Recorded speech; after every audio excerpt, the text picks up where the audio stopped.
Hi, my name's Whitney. I work at UAPSS, and I just want to take a minute and tell you about why peer support is so important. Peer support is just people having conversations and talking about whatever they feel safe to talk about with someone that has lived experience, struggles with mental health and substance abuse challenges, and help walk them through what they might be experiencing in their lives. Having someone in my life that had been there meant the world to me, that they could sit with me in the dark. I felt heard, I felt safe, I didn't feel judged, and to just have people around me that know what it's like and that have been there and been through similar struggles. And so for me to have someone outside of a clinical space to just sit and have a conversation with meant the world to me and made me feel safe to ignite the spark of hope so that I could begin to face my challenges and overcome some of the darker parts of my life. So at UAPSS, I get to do that for other people. I get to create a safe space for people to just come in and have conversations and talk about whatever they choose to talk about. Sometimes when someone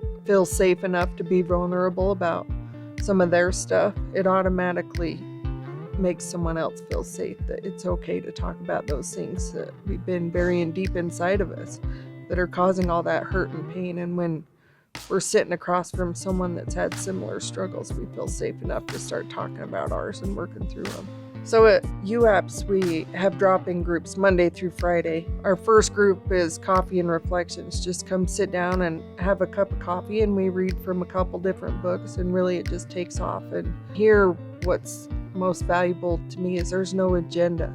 It just goes wherever it's supposed to go. And it goes into some deep stuff. And for me, the focus isn't about the substance or the diagnosis. It's about how does that impact you? Who are you? Let me tell you how beautiful you are as a person and how powerful and whole you already are. And you're everything you always needed to be. It's already in there. Just nurture that. We're not defined by a diagnosis or a disorder. We're whole, beautiful, powerful, limitless individuals. And I feel like the more we focus on who we truly are and not what we've been told we are or come to believe about ourselves, we become unlimited and boundless within our potential and really start to nurture the potential that we always have been and always are. Together we can help keep UAPSS and continue guiding, providing, and advancing peer support and help other people to get their certification so they can go out and continue to create a ripple and be that person they needed when they were going through it for someone else. Thank you. I was kind of raised in a rough environment, and I ended up with a rough kid, normal lifestyle.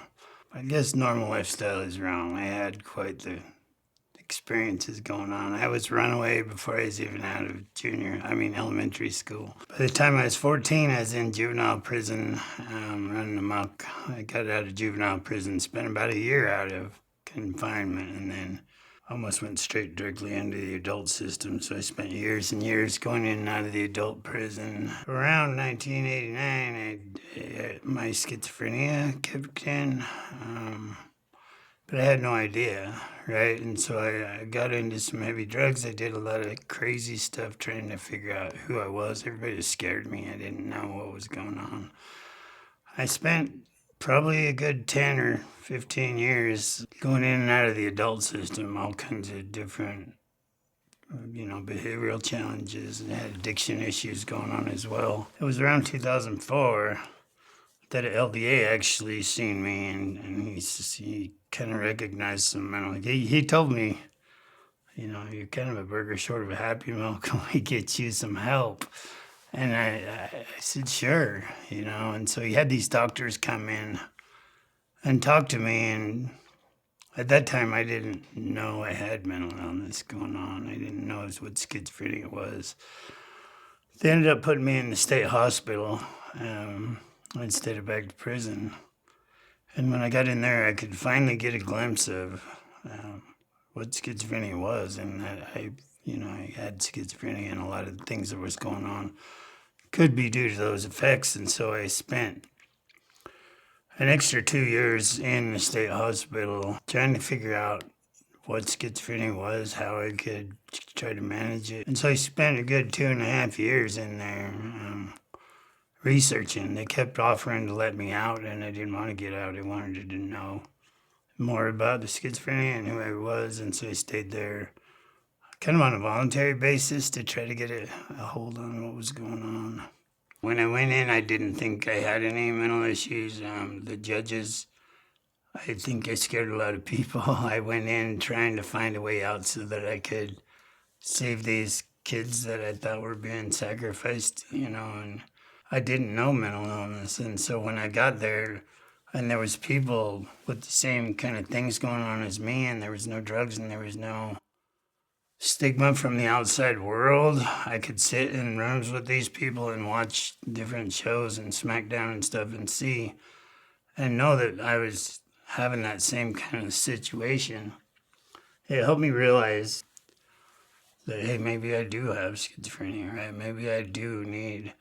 It was dark and scary in the beginning because there's a lot of people in there that they're unwell, they're heavily medicated, For me, it was the hugest blessing I could have had in my life.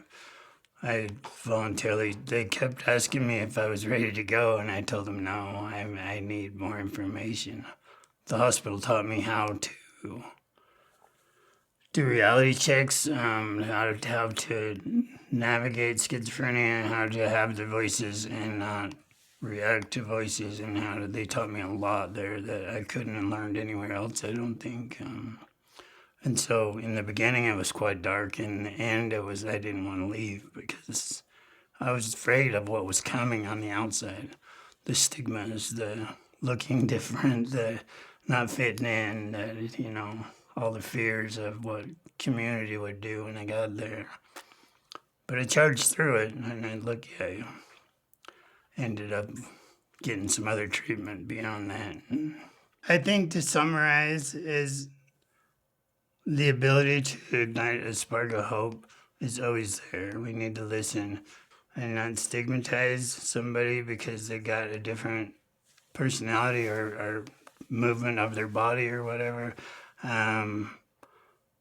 That we can ignite the spark of hope in anyone with one simple caring word. There's so many people out there that are traumatized. They don't even know it. You know what I mean? They don't know how to speak. They don't feel like they have a choice and voice. And to be able to have people out there advocating is huge to me. And that's why I'm here, is just to try to be a light in the darkness. Going to prison in the very first day and getting there to be like, damn, okay, I'm here. What am I going to do? Am I going to do the time or am I going to use it? I work with Sione Kavaka at Salt Lake County Jail, JRRP Jail Release and Reentry Program, and we do ears as peer supports there. We're enhancing access to reentry success, I think. May 20th was my parole date. Sione's been out a little bit longer than I have. Did a little bit of time out at the prison, and these awesome folks from UAPSS and Brian, who's my hero, and one of my mentors, he came in and trained me on the second round. And Sione was part of the first round of training, so he was our first peers and peer support out at the prison. Changed my life for the better and gave me a sense of purpose. Yeah, when I landed in prison, when I was there, I was extremely depressed, suicidal every single day for probably the first 6 to 8 hours of every day. I didn't want to wake up. I couldn't sleep. I wasn't sleeping. And just going through that experience and losing everything, not being with my kids. At the time, my kids were 3 and 4. And that was extremely tough. Going to prison in the very first day and getting there to be like, damn, okay, I'm here. What am I going to do? Am I going to do the time or am I going to use it? And what kind of man am I going to be in here? And what kind of man am I going to be on the streets, on the outs once I'm released? And that journey started right then and there. Didn't really click for me in jail. Nothing clicked, right? And I was like, damn, okay, how do I do this? How do I show him that, man? I need to show him that. I need to be everything that I want them to be. And I can start that now. I can start that in prison, which is a weird thing to do, to be honest, to be vulnerable, to work through my sobriety, to work through my mental health struggles. And so that kind of began my journey, and had the opportunity to go through the first training, but missed it, and just really thankful that Brian was able to go back out to the prison. Not only did I want to become the man I wanted my kids to be, but how can I inspire somebody and be a mentor? Because I wanted to go in there and find someone that I can look up to, and I found a lot of guys like Sione, like Brian, and a lot of other guys that aren't going to have the chance to parole, yet they chose to be peers, and they choose to have positive attitudes each and every day, be little coffee beans and change the environment there, change the culture. I think that was the biggest thing, is peers are changing the prison culture. It's not taboo to talk about depression and anxiety or suicidal ideation. It's not negative or bad to talk about your struggles and to lean on somebody else and to lean on another man. Like, I saw a lot of men cry. I had the opportunity to co-facilitate a class with a therapist, with another peer, Trevon Ross, to us. He's amazing. And I saw way too many men cry like each and every week. And that's what this is doing. This is changing the prison culture. This is changing the culture of substance use and recovery. And to be able to do that now and have a job before I even left prison, like, damn, talk about a game changer. Seeing myself in 5 years, I think it's just trying to be a good influence on a lot of people and just inspiring as many people as I can, even if it's just one guy. Because that was my goal in prison. It was like, if I could just take one guy and help them avoid the gang lifestyle of catching more charges and doing more time, or if their father's like, how can I demonstrate, how can you be a father in prison, how can you be a father behind the walls? Our goal and our mission for... What's up, guys? Man. Hey, what's up? First, I want to say it's good to be here. It's always great to be able to share my experience with you guys and try to instill hope and motivation and focus in the work we do, because peer support is very important in this field. From my experience, it does make a big impact. Along with Steven and Chandler in the back, I just got released from prison in February after doing 20 years. I was convicted for murder, something I don't glorify at all. I made the decision to do what I had to do to get out of prison, and ever since then, I've been on this journey to do good. And I realized when you're on that journey to do good and be good, man, good things will come. What the? Where'd this guy come from? Did this come out of your pocket? But man, it was a challenging journey, because probably the hardest part was fighting my old identity versus my new identity. But the homies in prison made it easier for me. They made it easy. They accepted what I was doing, and they recognized that I was moving differently. I was gone all day to class and work from 8 in the morning to 8 at night, and they knew that I needed to go home. And just hearing that from them really melts my heart, because that's the true homies that really cares and really wants you to get out and succeed. My homie Fredo came down from Central Utah Prison, Gunnison, and into this new building, and I heard he was going to start up a new program. It's a solid program, successful offenders learning individual development. And it's a therapeutic community-based program, peer-led, supported by staff from the deputy in the section all the way up to the governor's office. It was gaining a lot of traction, and it was something that was never done before. It was a program where we learn from each other. We learn from our own experiences, because who better to learn from than somebody that's been in your shoes. We did the training, we became peer support specialists, and at the time I think there was 11 or 12 of us. And then we started off, we hit the ground running, we set precedents, we paved the way, and you realized the culture in there was changing with peer supports. Everybody wanted to get involved, started becoming peer supports, because with our experiences, it's what makes us unique in this field. We're doing reentry and resource navigation.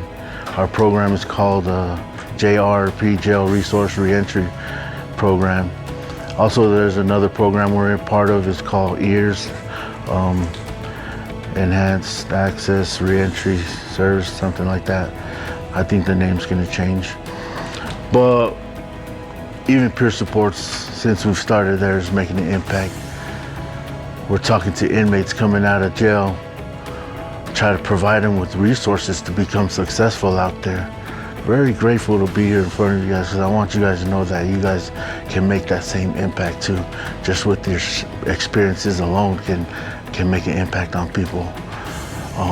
You guys, we've all been through the rough. We all been through the struggle. In prison, it's easy to fall through the cracks, and it's hard to get back out.